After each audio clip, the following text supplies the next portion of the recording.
नमस्कार दोस्तों, मैं हूं आपका वकील दोस्त एडवोकेट राहुल लखेरा। आज हम एक ऐसे जजमेंट की बात करेंगे जिसने मियां बीबी के रिश्तों में प्राइवेसी और सबूतों को लेकर एक नई बहस छेड़ दी है। अक्सर आपने सुना होगा कि शादीशुदा जोड़ों के बीच की बातें प्राइवेट होती हैं, लेकिन क्या होगा जब यही बातें कोर्ट में सबूत बनकर सामने आ जाएं? आज हम सुप्रीम कोर्ट के एक ऐसे ही फैसले को समझने वाले हैं जिसने टेलीफोनिक रिकॉर्डिंग को लेकर बड़ा जजमेंट दिया है। आज के केस का टाइटल है विभोर गर्ग वर्सेस नेहा। तो चलिए शुरू करते हैं। तो क्या था आखिर ये मामला और पत्नियों की बात रिकॉर्ड करना सही है या गलत? ये कहानी शुरू होती है पंजाब और हरियाणा हाई कोर्ट से। एक पति ने अपनी पत्नी से तलाक लेने के लिए फैमिली कोर्ट में अर्जी दी थी और अपनी पत्नी पर क्रूरता का आरोप लगाया था।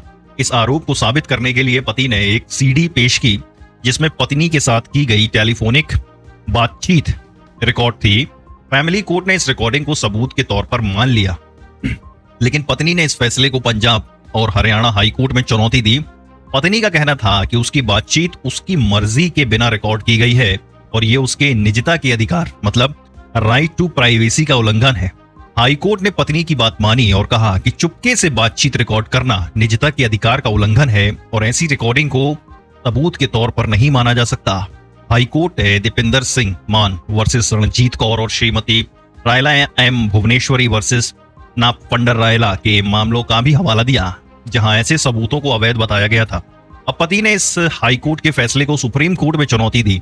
पति के वकील ने दलील दी कि निजता का अधिकार एब्सोल्यूट नहीं है, यानी उस पर कुछ सीमाएं भी हैं। उन्होंने भारतीय साक्ष्य अधिनियम 1872 की धारा 122 का जिक्र किया जो कहती है कि पति पत्नी के बीच की बातचीत को वैवाहिक कार्यवाही में सबूत के तौर पर पेश किया जा सकता है।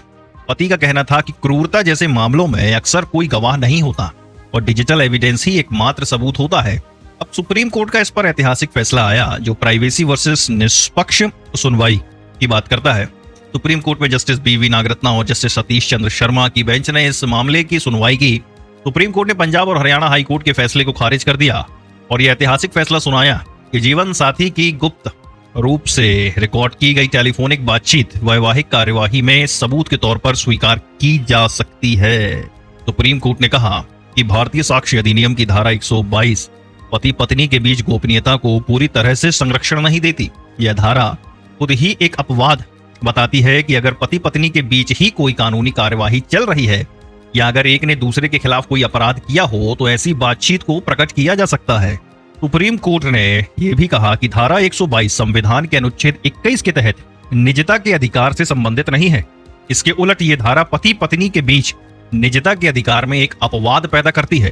कोर्ट ने साफ कहा कि हमें नहीं लगता कि इस मामले में निजता का कोई उल्लंघन हुआ है। असल में साक्ष्य अधिनियम की धारा 122 ऐसे किसी अधिकार को मान्यता नहीं देती। इसके विपरीत यह पति पत्नी के बीच निजता के अधिकार में एक अपवाद पैदा करती है और इसलिए इसे पूरी तरह से लागू नहीं किया जा सकता। यह संविधान के अनुच्छेद 21 में परिकल्पित निजता के अधिकार के पहलू पर बिल्कुल भी स्पर्श नहीं करती।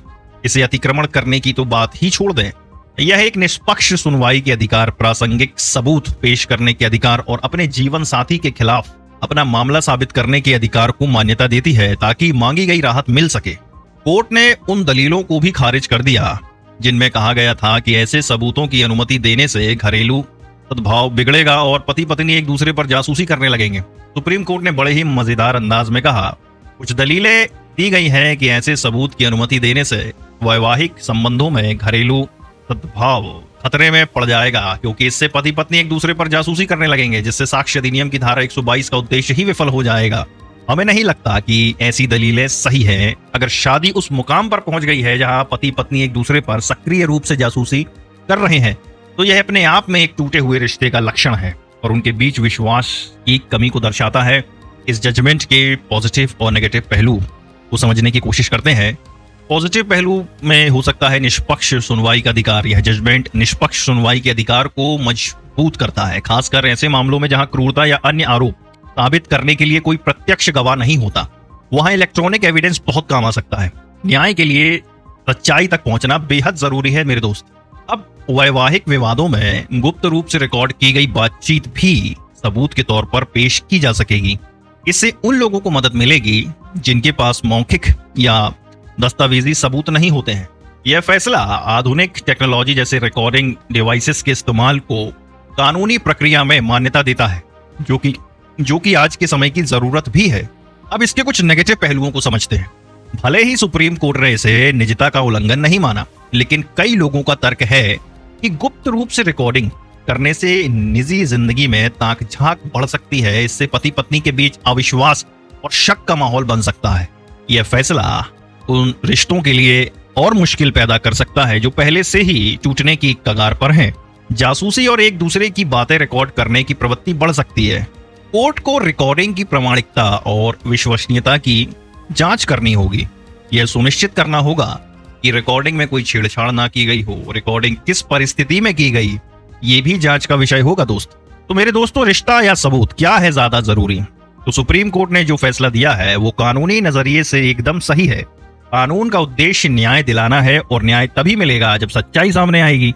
डिजिटल एविडेंस आज के समय में सच्चाई तक पहुंचने का एक जरिया है, लेकिन एक इंसान के तौर पर और एक वकील के तौर पर मेरा मानना है कि रिश्तों में विश्वास सबसे ऊपर होता है। अगर शादी उस मुकाम पर पहुंच गई है जहां पति पत्नी एक दूसरे की जासूसी करने पर मजबूर हैं, तो समझिए रिश्ता पहले ही दम तोड़ चुका है। कोर्ट का फैसला सबूतों की एंट्री खोलता है, लेकिन रिश्तों को बचाने का काम तो हमें खुद ही करना होगा। तो दोस्तों, आज हमने एक बहुत ही इंपॉर्टेंट जजमेंट को समझा।